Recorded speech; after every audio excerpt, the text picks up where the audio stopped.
Hello, আসসালামু আলাইকুম বন্ধুরা, সবাই কেমন আছেন? আমি আলহামদুলিল্লাহ ভালো আছি।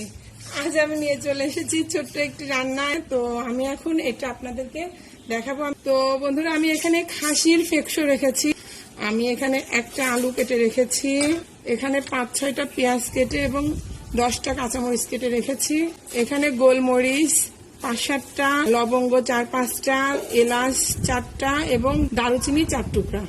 আর রেখেছি 1 চা চামচ হলুদের গুঁড়া, 1 চা চামচ মরিচের গুঁড়া এবং ধনিয়া গুঁড়া হালকা একটু কম 1 চা চামচের।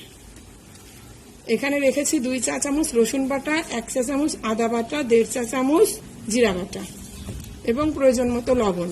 তো বন্ধুরা, আমি ফার্স্টে যেটা করব, ফার্স্টে আমি এই ফেকশোটা সিদ্ধ করব এবং সিদ্ধ করে এটা ছোট ছোট করে কেটে তারপরে নিয়ে আসবো। তো বন্ধুরা, আমি ফার্স্টে এটা ফুটাবো, 2-3 মিনিট ফুটালেই এটা মোটামুটি শক্ত হয়ে যাবে। তারপরে এটা ভালো করে ধুয়ে স্কিনটা তুলে ফেলে এটা ছোট ছোট করে কেটে আমি ফিরে আসছি বন্ধুরা। হ্যালো বন্ধুরা, দেখে বুঝতে পারছেন আমি এটা অনেক ভালোভাবে ফুটিয়েছি এবং প্রত্যেকটার স্কিন তুলে কিন্তু ফেলে দিয়েছি এবং ছোট ছোট করে কেটে নিয়েছি। এবার আমি চলে যাব ডাইরেক্ট রান্নাঘরে, আর প্রস্তুত প্রণালী তো আমি আগেই দেখিয়ে দিয়েছি। চলুন বন্ধুরা, আমরা চলে যাই রান্নাঘরে। বন্ধুরা, আমি কিন্তু আলুটা একটু ফ্রাই করে নিচ্ছি, আর আলু ফ্রাইয়ের সময় আমি হালকা একটু হলুদ এবং লবণ দিয়ে এটা ফ্রাই করে নিয়েছি। কোনো কারণে এটার প্রথম থেকে ভিডিওটা আসেনি। বন্ধুরা, আমি তেল দিয়ে দিচ্ছি প্রয়োজন মতো, আর ফেকশো রান্নাতে আপনারা একটু তেলটা বেশি ব্যবহার করার চেষ্টা করবেন। তেলটা গরম হলে আমি পেঁয়াজ মরিচ দিয়ে দিব।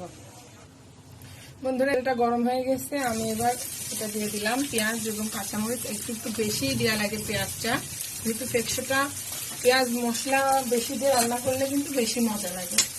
এবার আমি এটা এর কাঁচা গন্ধটা যাবে, প্লাস এটা দিয়ে একটা অ্যারোমা হবে। ফিরে আসছি ততক্ষণে, ম্যাক্সিমাম 4-5 মিনিট লাগবে। তো বন্ধুরা, ফিরে আসছি 4-5 মিনিট পর। বন্ধুরা, আমি কিন্তু তখন লবণটা দিই নাই। এবার আমি 1/2 চা চামচ লবণ, গুঁড়ো করা রয়েছে মশলা, এটা দিয়ে আমি একটু নাড়াচাড়া করব যাতে এই মশলারও কাঁচা গন্ধটা চলে যায়। এবং ডাল, এলাচ এবার দিয়ে দিব বন্ধুরা আমি বাটা মশলা, রসুন বাটা, আদা বাটা, জিরা বাটা। এটা দিয়েও আমি 1-2 মিনিট নাড়বো যাতে এই মশলাটারও কাঁচা গন্ধটা চলে যায়। মশলাটা 1.5 মিনিট এইভাবে ফ্রাই করে এবার আমি মশলার বাটি করে হালকা একটু পানি দিচ্ছি। এই পানিটা শুকানো পর্যন্ত আমি বন্ধুরা এবার একভাবে কষাবো যাতে মশলাটা খুব ভালোভাবে কষে যায়। ফিরে আসছি মশলা কষা হওয়ার পরে।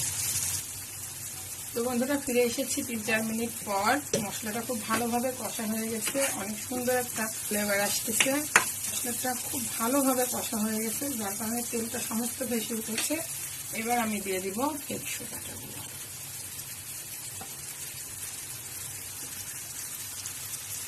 এইভাবে ফেকশো রান্না করলে আপনার খেতে অসম্ভব মজা লাগবে। তো এইভাবেই বন্ধুরা আমি এখন এটা ফ্রাই করব 4-5 মিনিট। ফিরে আসছি আবারও 4-5 মিনিট পর। বন্ধুরা, আমি এটা একভাবে নাড়াচাড়া করছি এবং 4-5 মিনিট ধরে এটা নাড়াচাড়া করছি। এটা দিয়ে অনেক সুন্দর ফ্লেভার আসতেছে এখন। তো আমি এই পর্যায়ে আগের থেকে ভেজে রাখা আলুটা এর মধ্যে দিয়ে দিব। আপনারা চাইলে আলুটা স্কিপ করতে পারেন, তবে এইভাবে আলু দিয়ে রান্না করলেও অসম্ভব মজা লাগে। আর আমি আলুটা খুব বেশি দিইনি, মাত্র একটা আলু দিয়েছি। এবার আলু দিয়েও আমি এটা একভাবে 4-5 মিনিট নাড়বো। বন্ধুরা, আমি আলু দিয়েও 4-5 মিনিট নেড়েছি। তার মানে যেহেতু আমি ফেকশোটা আগে থেকেই 3-4 মিনিট ধরে সিদ্ধ করে রেখেছিলাম, আর এইদিকে টোটাল 10-12 মিনিট আমার রান্না হয়ে গেল। তো এই পর্যায়ে এটা দেখতে পাচ্ছেন অনেক সুন্দর ভাজা ভাজা হয়ে আছে। তো আমি এখন এই পর্যায়ে হালকা একটু পানি দিব। আমি ফুটন্ত গরম পানি এবং পানিটা দিয়ে আমি ঝোলটা করব না বন্ধুরা। আমি এই পানিটা দিয়ে ফাইনাল যেই মাখা মাখা, যেই ফেকশো ভাজা ভাজা মাখা মাখা হবে সেই পর্যন্ত আমি এটা নাড়াচাড়া করব। তো টোটাল আবারও 4-5 মিনিট লাগবে।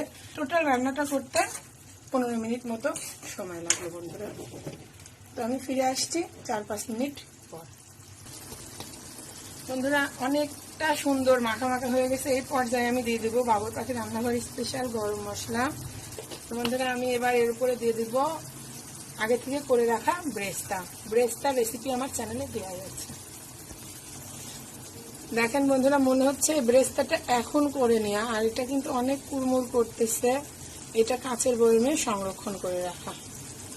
তো বন্ধুরা এবার আমি এই পর্যায়ে এটা দমে রাখবো ঢাকনা দিয়ে। চুলার আঁচটা একেবারেই হালকা করে দিব এবং এটা আমি 2-3 মিনিটের জন্য দমে রাখছি। তো বন্ধুরা আমি ফিরছি 2-3 মিনিট পর। বন্ধুরা আমি এখন চুলাটা অফ করে দিচ্ছি, আর রেস্টে দেওয়া হয়ে গেছে। আমি এবার ঢাকনাটা খুলছি। যে কোনো খাবার রেস্টে রাখলে খাবারের স্বাদটাও বেড়ে যায় এবং এটা কিন্তু অনেক সুন্দরও লাগে। চুলাটা অফ করে দিয়েছি। এবার আমি এটা একটা হাতে এভাবে তুলব। এটা কিন্তু অসম্ভব সুন্দর দেখাচ্ছে বন্ধুরা। তো বন্ধুরা আমি একটি বলে এটা বেড়েছি। এবার চলুন আমরা চলে যাই ডাইনিং টেবিলে আর এটা একটু সার্ভিসিং করি। বন্ধুরা কমপ্লিট হয়ে গেছে একেবারে মজাদার খাসির ফেকশো। এটা সাদা ভাত, খিচুড়ি, রুটি, পরোটা, যার সঙ্গে ইচ্ছা খেতে পারেন। তো বন্ধুরা আপনারা খাওয়ার আগে এর উপর একটু লেবু ছিটিয়ে নিতে পারেন বা লেবু দিয়ে খেতে পারেন, যার জন্য আমি লেবু রেখেছি, কাঁচামরিচ রেখেছি। ওয়াও বন্ধুরা খুবই সুন্দর দেখাচ্ছে। তো বন্ধুরা তৈরি হয়ে গেল আমার মজাদার এই রেসিপি। কেমন হলো আপনারা যদি একবারও এই রেসিপি দেখে ট্রাই করেন আমাকে কমেন্ট করতে ভুলবেন না। সবাই ভালো থাকবেন, যে যেখানে থাকেন সুস্থ থাকবেন। চ্যানেল বাবুই পাখি রান্নাঘরের সঙ্গে থাকবেন বন্ধুরা। ভালো থাকবেন বন্ধুরা। আল্লাহ হাফেজ বন্ধুরা।